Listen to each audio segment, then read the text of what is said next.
दोस्तों एक्सेल की इस अमेजिंग एंड पावरफुल वीडियो में आप सबका स्वागत है, जहां पर आज के इस वीडियो में हम एक्सेल में डेटा एंट्री से रिलेटेड एक इंपॉर्टेंट टॉपिक को कवर करने वाले हैं और ये टॉपिक है सेल्स रिपोर्ट इन एक्सेल। देखो नॉर्मली अगर आप ऑन स्क्रीन ध्यान देंगे तो मैंने यहाँ पे एक सेल्स रिपोर्ट तैयार की हुई है और मैं आपको बता दूं कि ये जो सेल्स रिपोर्ट आप ऑन स्क्रीन देख पा रहे हो ये ऑटोमेटेड है। ऑटोमेटेड का मतलब अगर आप इस डेटा पे ध्यान दें तो यहाँ पे मैंने इनवॉइस नंबर लिखा हुआ है, कस्टमर का नेम लिखा है एंड प्रोडक्ट का एक कोड लिखा हुआ है। एंड ये जितना भी डेटा है ना, लाइक ये प्रोडक्ट नेम, ये कौन सा प्रोडक्ट है, इस प्रोडक्ट का क्या प्राइस है, ये सब कुछ किस पे डिपेंड कर रहा है, इस प्रोडक्ट कोड पे डिपेंड कर रहा है। अगर मैं इसको डिलीट कर दूं तो आप देखोगे सारा डेटा गायब हो जाएगा। यहाँ पे प्रोडक्ट नेम भी गायब हो गया, प्राइस भी गायब हो गया, total sales, SGST, CGST, net amount सब यहाँ पर गायब हो गया। तो यहाँ पे जितनी भी चीजें वो कैसे वर्क कर रही है, ऑटोमेटिक वर्क कर रही है। एंड आज के इस वीडियो में हम सीखेंगे कि कैसे आप as a Excel user sales report तैयार कर सकते हैं एक्सेल में। नो डाउट अगर आप एक एक्सेल यूजर हैं तो आज का वीडियो आपके लिए बहुत ही ज्यादा इंपॉर्टेंट होने वाला है। आपसे बस इतनी सी रिक्वेस्ट है कि अगर ये वीडियो आपको यूजफुल और इन्फॉर्मेटिव लगे तो प्लीज इस वीडियो को लाइक और शेयर जरूर करें। तो बिना किसी देर के शुरू करते हैं इस वीडियो को। अब नॉर्मल ध्यान देते हैं कंप्यूटर स्क्रीन पे एंड इसे बिल्कुल स्टार्टिंग से समझने के लिए हम क्या करते हैं, एक नई फाइल यहाँ पे ले लेते हैं। तो मैं Ctrl+N प्रेस करूंगा जिससे बिल्कुल एक ब्लैंक और न्यू वर्कबुक मेरे सामने आ जाएगी। अब सबसे पहला काम हमें क्या करना है, जब भी आप एक्सेल में कोई भी शीट, कोई भी फॉर्मेट तैयार कर रहे होते हैं तो जो भी आपके कॉलम्स हैं, कॉलम्स इन द सेंस अगर आप इस डेटा पे ध्यान दें कि ये जो डेट है, invoice number, customer name, product code, product name, ये सब क्या आपके कॉलम्स है। तो सबसे पहले हम क्या करते हैं, यहाँ पे आ जाते हैं एंड जो भी हमारे कॉलम्स है वो हम यहाँ पे मेंशन कर देते हैं। तो हमने लिखा डेट, इनवॉइस नंबर एंड यहाँ पे हम लिख देते हैं कस्टमर का नेम, तो हमने लिखा customer name, product code, product name, तो हमने लिख दिया यहाँ पे प्रोडक्ट नेम। इसके बाद हम यहाँ लिख देंगे प्राइस, इसके बाद कितने यूनिट सोल्ड हुए हैं तो हम लिख देंगे यूनिट सोल्ड। फिर हमने यहाँ पे लिखा टोटल सेल्स, इसके बाद हम लिख देंगे SGST, CGST and net amount. जितने भी कॉलम्स है वो हमने क्रिएट कर लिए। अब यहाँ पे सबसे पहला काम हमें क्या करना है, आप देखोगे कि ये जो डेट है इसमें ज़्यादा स्पेस है, इनवॉइस में थोड़ा सा स्पेस अलग है, कस्टमर नेम में जो N है वो प्रॉपर यहाँ पे शो नहीं हो रहा है, इसी के साथ प्रोडक्ट कोड है वो भी सही से शो नहीं हो रहा। तो हमें यहाँ पे क्या करना है, हमें इसको इस तरह से सेलेक्ट कर लेना है एंड सेलेक्ट करने के बाद एक शॉर्टकट प्रेस करना है जिससे एक ही बार में एडजस्ट हो जाएगा। और वो शॉर्टकट क्या है, वो शॉर्टकट है Alt+HOI। जैसे आप ये प्रेस करोगे आप देखोगे सबके सब यहाँ पे ऑटोमेटिकली एडजस्ट हो जाएंगे, आपको एक एक करके सबको एडजस्ट यहाँ पे नहीं करना पड़ेगा। अब हमें क्या करना है, हमें यहाँ 1 पे क्लिक करना है एंड सिंपली कंट्रोल की को होल्ड करके आपको प्लस प्रेस करना है। इससे क्या होगा, एक ब्लैंक रो ऊपर आ जाएगा। अब हम इसे थोड़ा सा ड्रैग कर लेंगे जिसमें हमें हेडिंग देनी है। तो हम यहाँ से लेके यहाँ तक नेट अमाउंट तक सेलेक्ट करेंगे, होम टैब में जाएंगे एंड यहाँ पे सिंपली इसको मर्ज कर देंगे। मर्ज करने के बाद जो भी चीजें हम तैयार कर रहे हैं, लाइक हम क्या तैयार कर रहे हैं, सेल्स रिपोर्ट, तो वो हेडिंग हम यहाँ पे दे देंगे। तो सिंपली हमने लिख दिया सेल्स रिपोर्ट ऑफ अक्टूबर, तो ये हमने यहाँ पे लिखा, इसको सेलेक्ट कर लिया। होम टैब में आएंगे, जो भी फॉन्ट आपको बेटर लगता है, लाइक मुझे यहाँ पे बेटर लग रहा है ये वाला, तो हमने ये सेलेक्ट कर लिया। इसके बाद इसका जो भी साइज आपको रखना है, लाइक हमने यहाँ पे ये साइज रख लिया इसका, इसको मिडिल अलाइन कर दिया इस तरह से। एंड इसका जो भी हमें बैकग्राउंड कलर रखना है, लाइक मुझे बैकग्राउंड कलर यहाँ पे मोर कलर में जाते हैं एंड ये ग्रीन कलर में यहाँ पे सेलेक्ट कर लेता हूँ। इसके बाद जो भी इसका टेक्स्ट कलर है वो हम कर देते हैं यहाँ पे वाइट एंड सिंपली हम इस वाले रेंज को सेलेक्ट करते हैं। सेलेक्ट करने के बाद हम यहाँ पे इसको कलर प्रोवाइड कर देते हैं यहाँ पे येलो एंड इसका साइज 20 है तो इसका साइज हम कर लेते हैं 18 इस तरह से। फिर इसको हमने कर लिया यहाँ पे सेंटर लाइन इस तरह से और यहाँ पे एडजस्ट हो जाता है। इसके बाद जहां तक भी आप डेटा तैयार कर रहे हो उसके लिए एक मैक्सिमम रेंज आप सेलेक्ट कर लो एंड सिंपली होम टैब में जाके यहाँ पे ऑल बॉर्डर्स आप अप्लाई कर दो एंड आप देखोगे कि जो हमारा फॉर्मेट है जिसमें हम डेटा तैयार करने वाले हैं वो कितने सिंपल स्टेप्स में यहाँ पे रेडी हो जाता है। अब इसमें हम क्या करते हैं, हम कुछ रैंडम डेटा को फिल करते हैं। सबसे पहले चीज यहाँ पे क्या आती है, डेट। तो हम एक डेट यहाँ पे डाल देते हैं। तो मैंने यहाँ पे डाला 1/10/2025 हमने डाला, तो ये डेट यहाँ पे आ गई। अब बात करते हैं नेक्स्ट टर्म की जो कि है इनवॉइस नंबर। सबसे पहली बात ये आती है कि यहाँ पे इनवॉइस नंबर है क्या। देखो नॉर्मली जब भी किसी को सामान बेचा जाता है तो उसको एक बिल दिया जाता है जिसको हम क्या बोलते हैं, इनवॉइस, और हर एक बिल का अपना एक नंबर होता है। तो नॉर्मली हमें क्या करना है, यहाँ पे जो भी कस्टमर है जिसको हमने सामान बेचा है उसके बिल का नंबर हमें यहाँ मेंशन करना है एंड उसी बिल से किसी भी कस्टमर का जो भी सामान हमने उसको बेचा है वो आइडेंटिफाई किया जाता है। तो सिंपली हम क्या करेंगे, यहाँ पे बिल का नंबर डाल देंगे एंड हर एक बिल का एक यूनिक नंबर होता है। तो यहाँ पे मैं लिख देता हूँ इस तरीके से INV 001, ये हमारे यहाँ बिल नंबर का फॉर्मेट है। अब यह कस्टमर नेम क्या है, तो मैं यहाँ पे लिख देता हूँ राजेश, कि जो कस्टमर का नाम है वो क्या है, राजेश है। मैं यहाँ पे कुछ और भी डेटा डाल देता हूँ, लाइक 1/10/2025 है, यहाँ पे हमने डाल दिया 2/10/2025, 2-3 हम डेट यहाँ पे डाल देते हैं, एंड सिंपली हमने डाला 3/10/2025। फिर यहाँ पे हम डाल देते हैं इनवॉइस, ये 1 है तो हम यहाँ पे डाल देते हैं इनवॉइस नंबर 2, एंड यहाँ ये है इनवॉइस नंबर 3। ये राजेश है, हमने यहाँ पे लिखा, ये महेश, सुरेश, अलग अलग लोग को सामान हमने बेचा है तो वो नाम हमने यहाँ पे लिखते हैं। अब यहाँ आता है मेन टर्म, पहला है प्रोडक्ट कोड, दूसरा है प्रोडक्ट नेम, एंड तीसरा उसका प्राइस। देखो नॉर्मली आपने नोटिस किया होगा, जब भी आप किसी दुकान में सामान खरीदने गए होंगे तो जो भी प्रोडक्ट आप लेते हो तो वो क्या करता है, बारकोड से प्रोडक्ट को स्कैन करता है, एंड उसके बाद ऑटोमेटिकली प्रोडक्ट की डिटेल्स वहां आ जाती है, लाइक इस पे कितना प्राइस है, इसका नाम क्या है, वो सब अपने आप यहाँ पे आ जाता है। सेम लाइक यहाँ पे हमने क्या किया है, जो भी हमारे पास प्रोडक्ट है, जैसे कि आप यहाँ पे देखोगे कि जो जो प्रोडक्ट है जो हम हमारे शॉप में या फिर हमारी फर्म में बेचते हैं, उसकी एक लिस्ट मैंने यहाँ पे तैयार की हुई है, एंड नॉर्मली हर जगह लिस्ट आपको देखने को मिलेगी जहाँ पे भी आप डेटा तैयार करोगे। तो यहाँ पे आप देखोगे हमारे पास प्रोडक्ट कोड है, एंड उस कोड के बिहाफ पे, जैसे ES1401 जो कोड है उसके बिहाफ पे हमारे पास कौन सा प्रोडक्ट है, डेल कीबोर्ड 419, ये हमारे पास प्रोडक्ट है, एंड इसका प्राइस जो हमारे पास है वो है 250 रुपए। तो ये सारा डेटा हमारे पास मेंटेन है। अब हमें क्या करना है कि ये जो हमारा प्रोडक्ट कोड वाला सेक्शन है, इसमें एक ड्रॉप डाउन लिस्ट बनानी है, जिसमें क्या होगा कि हमें सारे के सारे प्रोडक्ट कोड शो भी करेगा। दूसरा, अगर हम खुद भी मैनुअल लिखना चाहें तो वो हम लिख पाए। इसके लिए आप क्या करोगे, सबसे पहले तो आप इस रेंज को सेलेक्ट करो, नंबर 1। इसके बाद आपको आना है सिंपली यहाँ डेटा टैब में। यहाँ आने के बाद आपको यहाँ जाना है डेटा वैलिडेशन में, सिंपली डेटा वैलिडेशन पे आप क्लिक करो। क्लिक करने के बाद आपको इस एनी वैल्यू में जाना है, एंड यहाँ पे लिस्ट को सेलेक्ट कर लेना है। फिर सोर्स पे क्लिक करके आप आओ उस वाली शीट में जहाँ पे ये आपका डेटा तैयार है, एंड आप सिंपली इस रेंज को सेलेक्ट कर लो। किसको सेलेक्ट किया, जितने भी हमारे प्रोडक्ट कोड है हमने सबको सेलेक्ट कर लिया। फिर आप सिंपली ओके कर दो। अब आप देखोगे क्या हुआ कि यहाँ पे जो भी प्रोडक्ट है, जैसे राजेश ने क्या प्रोडक्ट खरीदा है, ES1402, मान लो बारकोड से स्कैन किया वो आ गया, नहीं तो हमने यहाँ पे मैनुअली सेलेक्ट कर लिया। या फिर अगर आप लिखना चाहते हो ES1405, तो इस तरीके से भी आप लिख सकते हो, एंड जैसे आप टाइप करोगे वो इस पे अप्लाई हो जाएगा कुछ इस तरीके से। तो आप यहाँ पे ड्रॉप डाउन भी अप्लाई कर सकते हो, अगर बारकोड वाला ऑप्शन है तो उससे भी आ जाएगा। तो मल्टीपल चीजें आप यहाँ पे अप्लाई कर सकते हो। अब मैं चाह रहा हूँ जैसे मैं यहाँ पे प्रोडक्ट कोड डालूं, अपने आप यहाँ प्रोडक्ट का नाम आना चाहिए, एंड अपने आप जो भी प्राइस है वो आना चाहिए, हमें मैनुअली लिखना ना पड़े। अपने आप जैसे ही प्रोडक्ट कोड हमने डाला, अपने आप नाम और प्राइस यहाँ अपने आप आना चाहिए। अब ये कैसे होगा, देखो इसमें हम यूज करेंगे one of the famous formula का, जो कि है VLOOKUP। एंड अगर आप मेरे पुराने व्यूअर हो, सो आई होप कि आपको VLOOKUP यूज करना जरूर आता होगा। अगर नहीं आता तो परेशान नहीं होना, VLOOKUP के ऊपर डेडिकेटेड वीडियो आपको प्लेलिस्ट में देखने को मिल जाएगा। तो आप अगर सीखना चाहें, प्रैक्टिस करना चाहें तो वहां से भी कर सकते हैं। फिलहाल मैं यहीं पे आपको चीजें समझा देता हूँ, आपको यहीं पे चीजें क्लियर हो जाएंगे। तो सबसे पहले हम क्या करते हैं, हम यहाँ पे आते हैं प्रोडक्ट नेम वाले सेल में। सबसे पहले आपको इक्वल करना है, एंड यहाँ फॉर्मूला अप्लाई करना है जो कि है VLOOKUP। टाइप करो, फॉर्मूला स्टार्ट हो जाएगा। अब ये पूछ रहा है कि यहाँ जो आप प्रोडक्ट नेम लाना चाहते हो वो किसके बिहाफ पर लाना चाहते हो, यानी कि लुकअप वैल्यू। लुकअप वैल्यू का मतलब किसके आधार पे हम यहाँ पे प्रोडक्ट नेम लाना चाहते हैं। तो हम लाना चाहते हैं प्रोडक्ट कोड पे। जैसे मैं कोई भी प्रोडक्ट कोड डालूं तो उसके बिहाफ पे नाम आ जाना चाहिए, तो हमने प्रोडक्ट कोड को सेलेक्ट किया। फिर करो कोमा। अब ये पूछ रहा है टेबल अरे। टेबल अरे यानी कि वो एरिया या वो डेटा जहां पर आपका ये प्रोडक्ट नेम अवेलेबल है। तो वो कहाँ पे अवेलेबल है, वो है शीट 2 पे। तो हम यहाँ आ जाएंगे शीट 2 पे, एंड यहाँ पे ये है हमारा पूरा का पूरा डेटाबेस। हम इस पूरे डेटाबेस को यानी टेबल अरे को सेलेक्ट कर लेंगे, एंड आप देखोगे यहाँ पे वो सेक्शन आ रहा है, VLOOKUP का फॉर्मूला आपको शो कर रहा है यहाँ पे भी, एंड फॉर्मूला बार में भी। अब यहाँ पे ध्यान रखना है कि जब भी आप टेबल अरे सेलेक्ट करो तो आपको एक शॉर्टकट प्रेस करना है जो कि है F4।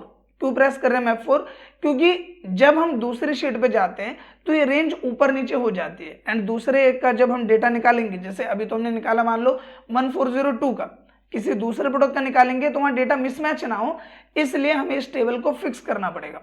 तो इसके लिए क्या प्रेस करना है, F4 प्रेस कर देना है। जैसे ही आप F4 प्रेस करोगे आप देखोगे डॉलर का सिंबल यहाँ पे आ जाएगा, एंड ये एरिया लॉक हो जाएगा। फिर आप कोमा करो। अब ये पूछेगा कॉलम इंडेक्स नंबर। अभी हम क्या निकाल रहे हैं, हम निकाल रहे हैं प्रोडक्ट। तो यहाँ से गिनना स्टार्ट करो, ये है पहला कॉलम, ये है दूसरा कॉलम। तो यहाँ पे लिख दो 2। आप देखो फॉर्मूला बार में यहाँ पे शो कर रहा है, हमने लिख दिया 2। फिर किया कोमा। अब ये पूछ रहा है कि आपको अप्रोक्सीमेट मैच चाहिए या एग्जैक्ट मैच चाहिए, तो मेरे को चाहिए एग्जैक्ट मैच। इसके लिए आप डाल दो 0, ब्रैकेट कर दो बंद एंड प्रेस करो एंटर। जैसे आप एंटर करोगे आप देखोगे यहाँ पे प्रोडक्ट आ रहा है एंड जैसे इसको हम ड्रैग कर देंगे आप देखोगे बाकी सबका भी यहाँ पे आ गया, जो कि ऑन स्क्रीन आप देख सकते हो। ना मैंने यहाँ पे डेल कीबोर्ड 320 लिखा है, ना मैंने लॉगिटेक कीबोर्ड लिखा है, ये सब किसके बिहाफ पे आ रहा है, इसके बिहाफ पे। एंड आप देखोगे अगर मैं यहाँ पे कोड चेंज कर दूं तो प्रोडक्ट अपने आप चेंज हो जाएगा। अगर मैं यहीं पे जाके ये चूज कर लूँ 1408 तो प्रोडक्ट चेंज हो गया। तो इस तरीके से भी कैसे काम कर रहा है, ऑटोमेटिक काम कर रहा है, जो कि ऑन स्क्रीन आप यहाँ पे देख पा रहे हो। इसी तरीके से हम क्या करेंगे, हम प्राइस भी निकाल लेंगे। तो जैसे आपने प्रोडक्ट नेम निकाला ऐसे प्राइस भी निकालना है। देखो सबसे पहले इक्वल करो, फॉर्मेट डालो वी लुकअप, हमने वी लुकअप फॉर्मेट डाला, टैप किया, फॉर्मेट स्टार्ट हो गया। अब ये क्या पूछ रहा है, लुकअप वैल्यू किसके बिहाफ पे डेटा ढूंढ रहे हो, इसके बिहाफ पे, प्रोडक्ट कोड के बिहाफ पे प्राइस आना चाहिए। हमने लुकअप वैल्यू सेलेक्ट किया, कोमा किया। अब ये पूछ रहा है टेबल अरे, तो आ जाओ उस वाली शीट में, ये हमारा पूरा टेबल अरे सभी के लिए सेम रहेगा, तो F4 प्रेस कर दो, ये फिक्स हो जाएगा। फिर क्या कोमा। अब ये पूछ रहा है कॉलम इंडेक्स नंबर, तो पहले हम निकाल रहे थे प्रोडक्ट तो कॉलम नंबर 2 था, अब निकाल रहे हैं प्राइस तो कॉलम 1, कॉलम 2, कॉलम 3, तो यहाँ पे क्या डाल देना है 3, कोमा कर दो। एग्जैक्ट मैच चाहिए तो 0 डालो, ब्रैकेट बंद एंड सिंपली प्रेस कर दो एंटर। आप देखोगे प्राइस भी यहाँ पे ऑटोमेटिक आ रहा है। देखो एक बार हम क्रॉस चेक कर लेते हैं, डेल मॉनिटर 18 इंच 1404 2200, हम एक बार चेक करते हैं 1404 18 इंच 2200, तो प्रॉपर यहाँ पे ये भी वर्क कर रहा है, हमें मैनुअली ये काम करने की जरूरत यहाँ पे नहीं पड़ रही। साथ ही इसका जो साइज है वो काफी बड़ा आ रहा है, तो एक बार हम क्या करते हैं, इस पूरे रेंज को यहाँ पे सेलेक्ट कर लेते हैं एंड सेलेक्ट करने के बाद जो इसका साइज है मैं थोड़ा सा छोटा कर देता हूँ। तो मैं यहाँ पे इसको साइज कर देता हूँ 18, आई थिंक 18 बेटर रहेगा, या फिर आप 17 कर दोगे तो वो भी सही रहेगा। एंड इसके बाद हम अभी इसका अलाइनमेंट चेंज नहीं करेंगे, नहीं तो हमें फॉर्मूला लिखने में दिक्कत होगी, तो अलाइनमेंट वाला टर्म हम बाद में करेंगे। अब यहाँ पे दोबारा आ जाते हैं। अब देखो साइज थोड़ा बेटर लग रहा है, पहले काफी ज्यादा बड़ा लग रहा था। अब यहाँ पे एक चीज का हमें और ध्यान रखना, देखो अभी यहाँ पे कोई ना कोई वैल्यू लिखी है, जैसे एक प्रोडक्ट कोड लिखा है तो यहाँ पे आंसर आ रहा है, लेकिन यहाँ पर कोई भी प्रोडक्ट कोड अभी मैंने सेलेक्ट नहीं किया, कोई भी डेटा नहीं डाला है, खाली है। तो अभी अगर मैं इसको नीचे तक ड्रैग कर दूं, जैसे मैं नीचे तक ड्रैग करूं तो यहाँ पे क्या होगा, मुझे एरर दे देगा। क्या एरर दे देगा, नॉट एप्लीकेबल। इसका मतलब हुआ कि कोई भी डेटा अवेलेबल नहीं है, तो इसलिए आपको नॉट एप्लीकेबल का एरर आ रहा है। मैं ये चाहता हूं कि अगर इसमें कोई डेटा नहीं है तो ये भी खाली रहना चाहिए, मुझे कोई एरर नहीं आना चाहिए। ये आप कैसे करोगे, देखो इसके लिए मैं क्या करना है, डबल टैप करो यहाँ पे एंड वी लुकअप से पहले आ जाओ। एक फॉर्मूला हम लिखेंगे, इफ एरर। क्या लिखा फॉर्मूला, इफ एरर, अगर कोई एरर आ रहा है तो। फॉर्मूले में ही आप समझ सकते हो, इफ एरर, यदि एरर है तो यहाँ पे एरर आ रहा है, तो इसके लिए मैंने क्या डाला है, इफ एरर। अगर मान लो कि इसमें वैल्यू है, देखो जैसे हमने एक फॉर्मूला डाला तो मैंने बोला कि अगर इसमें कुछ भी लिखा हुआ है तो यहाँ पे आना चाहिए रिजल्ट, फिर हमने कोमा किया। अब ये पूछ रहा है वैल्यू इफ एरर, अगर इसमें कुछ नहीं लिखा हुआ है तो क्या आना चाहिए, तो यहाँ पे आना चाहिए खाली। तो 2 बार आपको डबल कोट लिखना है, इसका मतलब होता है खाली। अब हमने क्या किया, इफ एरर का फॉर्मूला डाला और ये बोला कि अगर इसमें वैल्यू लिखी है तो ये होना चाहिए, अगर ये खाली है या फिर एरर आ रहा है तो क्या होना चाहिए, तो ये भी खाली ही रहना चाहिए। एंटर कर दो एंड अब आप सिंपली इसको ड्रैग करो। अब आप इसको ड्रैग करोगे तो आप देखोगे ये खाली है तो ये भी खाली है। अगर इसके अंदर मैं कुछ लिखूंगा, जैसे मैंने 1405 सेलेक्ट किया तो यहाँ पे आएगा, अदरवाइज यहाँ कोई भी एरर नहीं आएगा। सेम यही प्रॉब्लम आपको इसके साथ भी देखने को मिलेगी, तो आपको अगेन वही काम करना है। यहाँ पे आना है, वी लुकअप से पहले इफ एरर का फॉर्मूला सिंपली आपको टाइप करना है एंड जैसे कि हमने बोला अगर इसमें लिखा हुआ है तो यहाँ पे ये रिजल्ट आना चाहिए वी लुकअप का, अदरवाइज अगर एरर आ रहा है तो कोमा करो और ये खाली आना चाहिए, कोई भी एरर लिख के यहाँ पे नहीं आना चाहिए। एंड सिंपली आप इसे नीचे तक ड्रैग कर दो, आप देखोगे कि अब ये प्रॉपर यहाँ पे आ रहा है। तो इस तरीके से प्रॉपर यहाँ वर्क कर रहा है। नेक्स्ट हम है यूनिट सोल्ड, कि कितने प्रोडक्ट हमने इसके बेचे। तो यहाँ पे नॉर्मली मैंने इसके बेचे हैं 5 पीस, इसके बेचे हैं 10, इसके बेचे हैं 5, इसके बेचे हैं 15 पीस। ये हमने सिंपली यहाँ पे लिख दिया। अब आप नोटिस करोगे अगर पुराने वाले डेटा पे आप ध्यान दो तो यहाँ पे पीसेस भी आ रहा है। अभी पीसेस कैसे आएगा, तो देखो आप सिंपली इस रेंज को सिलेक्ट कर लो, पूरा नीचे तक हम सिलेक्ट कर लेते हैं। फिर आपको एक शॉर्टकट प्रेस करना है जो कि है Ctrl+1, इससे फॉर्मेट सेल का ऑप्शन आएगा। आपको सिंपली यहाँ पे आना है कस्टम में एंड जनरल को आपको कट कर देना है। सिंपली हम इसको यहाँ पे कट कर देते हैं एंड सबसे पहले दोगे आप हैश। हैश हम क्यों दे रहे हैं, जो भी वैल्यू हमने इसमें लिखी है 5, 10, 5, इसको रिप्रेजेंट करने के लिए, इसके लिए हमने लिखा यहाँ पे हैश, तो हमने यहाँ पे हैश लिखा एंड डबल कोट्स के अंदर जो भी हम इसके साथ प्रिंट करना चाहते हैं, क्या प्रिंट करना चाहते हैं, पीसेस, तो डबल कोट्स के अंदर पीसेस लिखा, आप देखोगे ऊपर सैंपल शो कर रहा है एंड बस आपको ओके कर देना है। अब जो भी आप इसमें लिखोगे, जैसे मैं यहाँ पे लिख दूं 5, तो उसके साथ पीसेस अपने आप आ जाएगा, हमें मैनुअली किसी में लिखने की जरूरत यहाँ पे नहीं है। अब बारी आती है टोटल सेल्स की, तो इक्वल करो, यह है प्राइस एक प्रोडक्ट का, मल्टीप्लाई कर दिया जितने भी पीसेस हमने बेचे, हमने यहाँ पे सेलेक्ट किया एंड एंटर किया। आप देखोगे 1550 की टोटल सेल हमने यहाँ पे करी है एंड सिंपली इसी तरीके से बाकी सबका निकाल देंगे।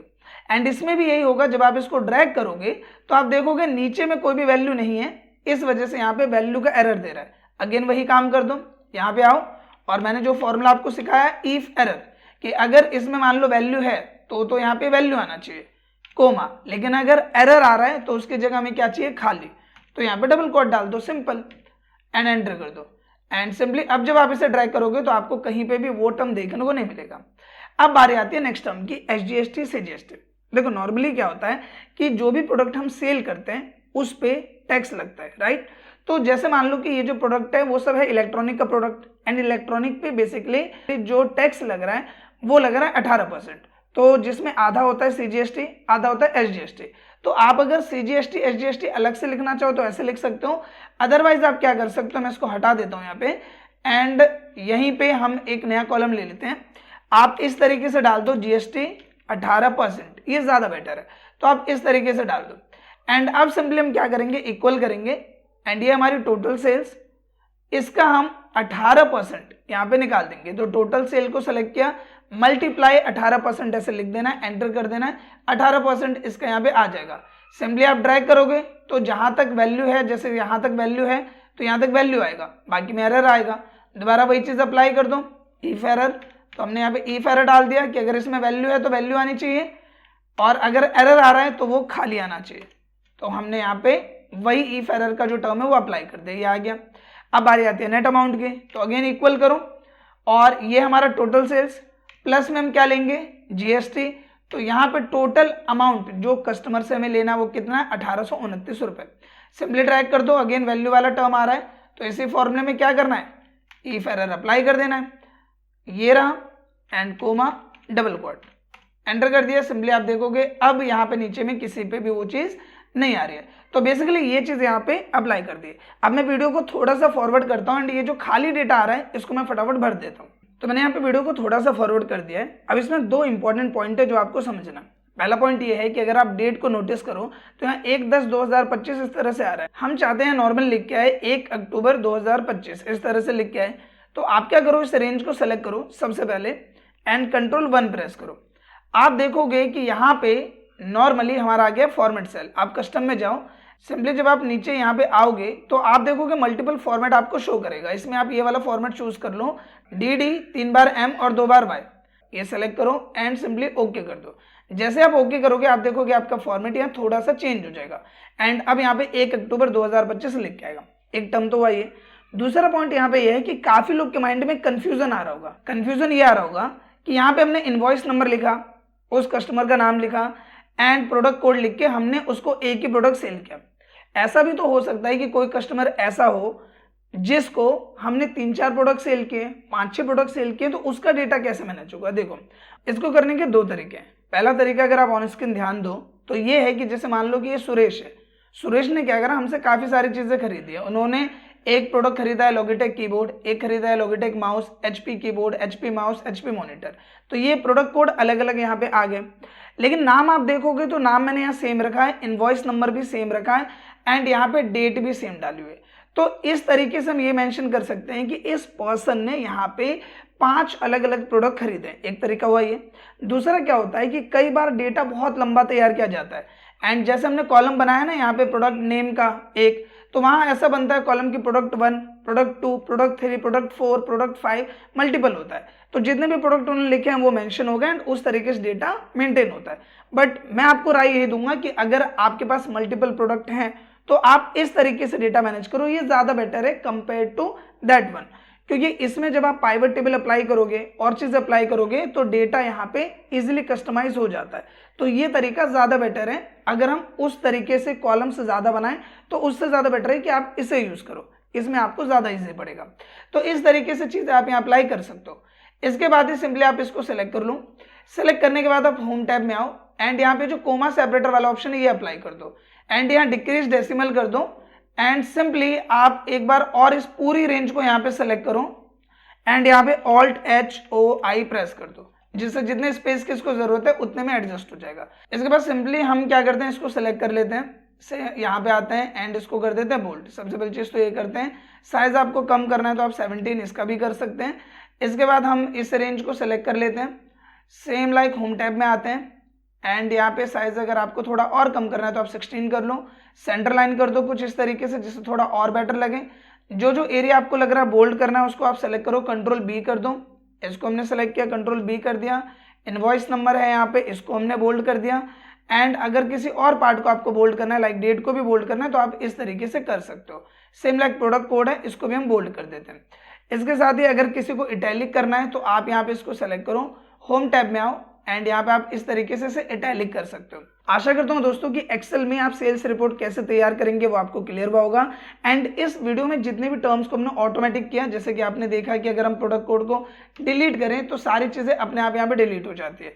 तो ये चीज हम कैसे कर पा रहे हैं एंड कैसे आप करोगे ये चीज आपको क्लियर हो गई होगी।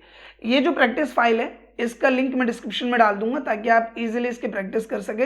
एंड ट्रस्ट में जब 2 से 3 बार आप इसकी प्रैक्टिस करोगे तो ये चीज आपको बहुत ही ज्यादा इजी लगने लगेगा। अगर ये वीडियो आपको अच्छा लगा है तो प्लीज इस वीडियो को लाइक करें एंड कम से कम अपने 2 से 3 दोस्तों के साथ इस वीडियो को शेयर जरूर करें।